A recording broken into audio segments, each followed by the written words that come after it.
On Being a Pagan. Alain de Benoist. Translated by John Graham, edited by Greg Johnson. 2004. Originally published in French under the title Comment peut-on, étre, paien? Under the pen name Albin Michel, 1981. Narrated by Skeptical Waves. Chapter 1, Never Dying, Always Reviving. For those who share Nietzsche's belief that the conversion of Europe to Christianity and the more or less complete integration of the European mind into the Christian mentality was one of the most catastrophic events in world history, a catastrophe in the proper sense of the word, just what can the word paganism mean today? This question appears all the more fundamental as it still figures among the crucial problems of the day, as recent polemics may testify. Polemics that, furthermore, should be relocated within a larger and older disputatio. Whatever some may maintain, it is not polytheism that is old hat, but Judeo-Christian monotheism that now finds itself questioned and creaking all over, while paganism is again manifesting its attraction, although it may appear in forms that are often clumsy and sometimes aberrant.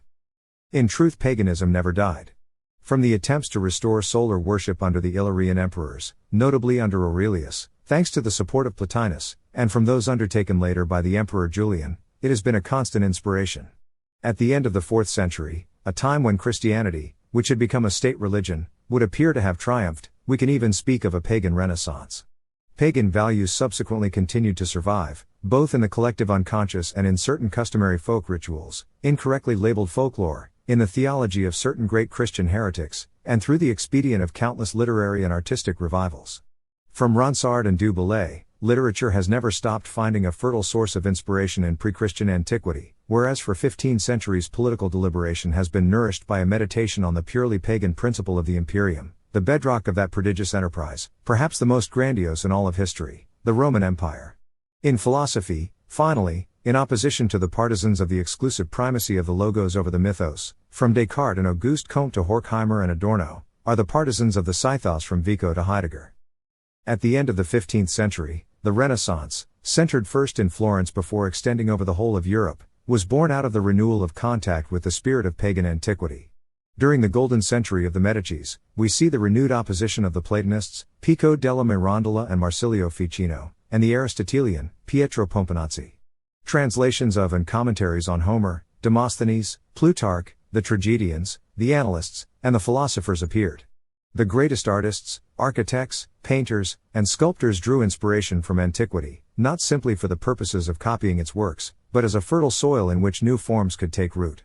In France, the sister of François I, Marguerite de Navarre, experienced the discovery of Plato's thought as a revelation, according to Baldassare Castiglione's Book of the Courtier, 1537. Through the reading of the works of Cicero or Plutarch, Erasmus declared, "I could feel myself becoming a better man." In this way the old Greco-Latin gods found a new youth from which all of Europe profited, while in the north, the rediscovery of Germanic antiquity played a similar role in the process of the national renaissance that Germany experienced from the time of Conrad Celtus to that of Nicodemus Frischlin. At the beginning of the 19th century, it was especially the German Romantics who honored and revived the antique spirit. They regarded ancient Greece as the perfect model of a harmonious life. They saw in its exemplary past the image of what might be their own future, and by putting Faust and Prometheus on the same standing, they underline the profound affinities of the Hellenic spirit with that of their own people. If the divine once existed, said Hölderlin in Substance, then it would return because it is eternal. Novalis and Friedrich Schlegel expressed similar sentiments. For his part, Heinrich von Kleist celebrated the memory of Arminius, Hermann, who in 9 AD created a federation of the Germanic peoples and defied the legions of Varus in the Teutoburg forest. Several decades later, France, with the help of linguistics and archaeology, witnessed a great vogue for pagan literature, something that affected symbolists and Parnassians alike, the Romantics as well as the Neoclassicists.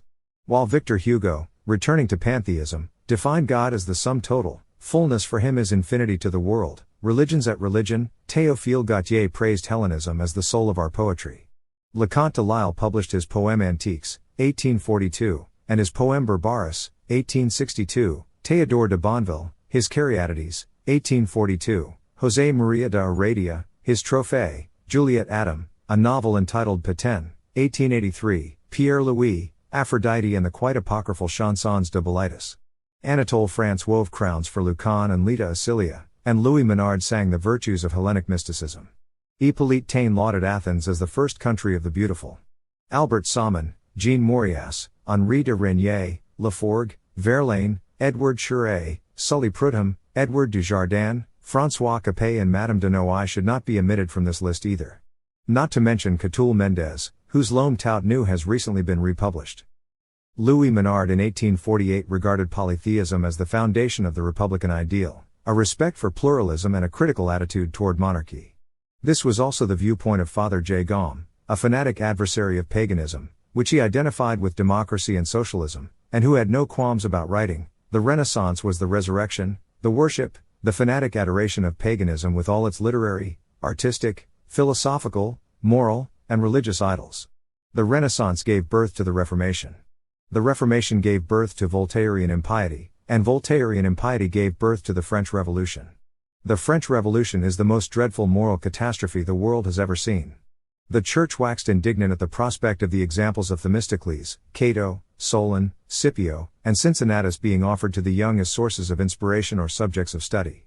In the opinion of the Church, neither Horace nor Titus Livy should be taught. This identification of pagan values with those of the emerging left then responded to general opinion. However, there were other authors who sought to pull paganism in the opposite direction.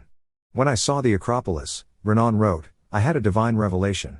In turn, Maurras traveled to Athens, and Bars made the trip to Sparta. The young Maurras, whose profoundly lived paganism Gustave Thibon, among others, has emphasized, declares, "The Parthenon, having existed, no longer needs anybody. It is we who need the Parthenon to develop our own lives." He goes on to vituperate Judeo-Christian obscurantism and the venom of the Magnificat. There would be a constant stream of criticism, in France as well as elsewhere, from what convenience calls the right-wing political mentality, from such figures as Sorel and Proudhon, Hugues Rebel, and Pierre Lasserre, D'Annunzio, Pareto, Spengler, Moeller van den Broek and Junger to Drieu La Rochelle, Céline, even Brasillach, who extolled the naive paganism of Joan of Arc, in anticipation of Julius Evola, Louis Rougier, Armand Moeller, Louis Pauwels, and Jean Cao. In modern literature, paganism explodes with D.H. Lawrence, see especially his Apocalypse, Colette, Giono, Knut Hamsun, Stefan George, Rilke, and so forth. Montherlant, who made the ancient world a palestra where Hermes rules equally with Minerva, praises the virtue of paganness and ceaselessly stresses the importance played by the Ves Romana in his work. Opposing the Roman Tiber to the Eastern Orontes, he leaves these instructions: "Whenever you experience mental vacillation, cast your mind back to the Greco-Roman mentality as it was before the 2nd century." Among more recent writers, I should cite Marguerite Yourcenar, Jean Marcely, Jan Brikilian, J.R.R. Tolkien, Patrick Granville, and so on. From the time of the ideological blossoming of the New Right and the counteroffensive of Bernard-Henri Lévy and his friends, the monotheism-polytheism quarrel, the monopoly of Parisian literary circles, has become all the rage. Anathematizing any and all Greek parts of our heritage, Lévy has spontaneously rediscovered the reactionary and anti-democratic argument developed by Father Gaume at the same time he was claiming as his watchword the well-known aphorism, "Cursed be the man who teaches his son the science of the Greeks." Louis Pauwels declared the opposite, saying, "There is a secret Europe we must rediscover. I believe in a return to spiritual paganism." The Mexican writer Octavio Paz, who calls himself both a Democrat and polytheist, describes monotheism as one of the greatest catastrophes of humanity. Bernard Houdin denounces monotheism as the very source of totalitarianism. Raymond Ryer closes one of his last works with an invocation to Zeus. Alain de Benoist saw the monotheist illusion as an aberration from the viewpoint of the spiritual experience. Philippe Sollers described Pier Paolo Pasolini as both pagan and Judeo-Christian. Folklorists and the historians of mental attitudes constantly collide, when it comes to questions of ordinary folk life, on the question of pagan survivals in the heart of what Carlo Ginzburg calls the peasant religion.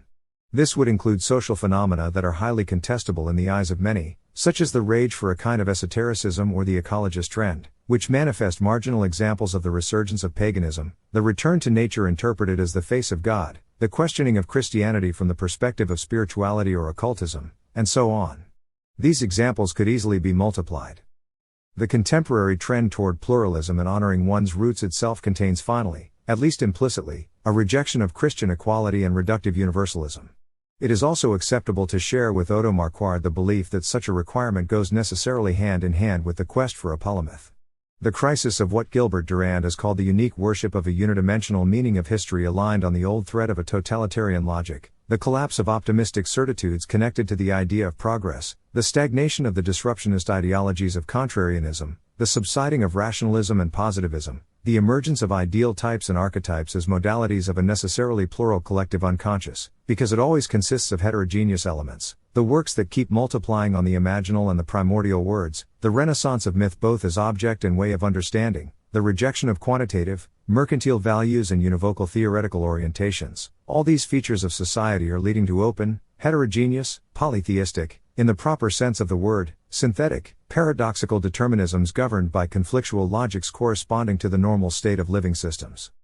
In fact, with David Levy-Miller and James Hillman, an entire modern school of psychology preaches the renaissance of polytheism as the sole spirituality that conforms to the state of a polyphonic, polysemous, and multivalent world.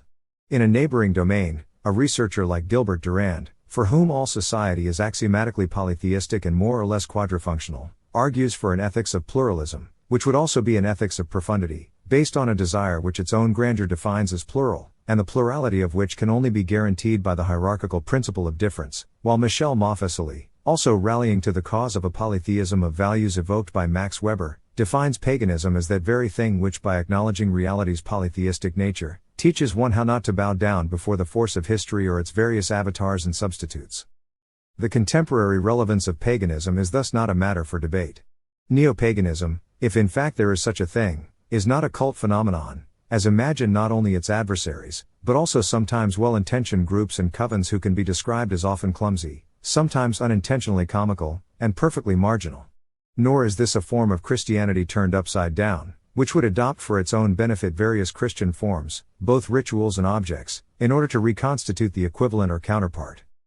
There is something else that seems especially important to watch out for today, at least according to the idea we have of it.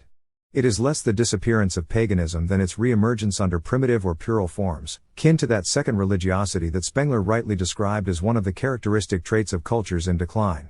This is also what Julius Evola wrote about as generally corresponding to a phenomenon of escape, alienation, and confused compensation, which is of no serious consequence on reality, something hybrid, decrepit, and sub-intellectual. This requires a certain amount of clarification.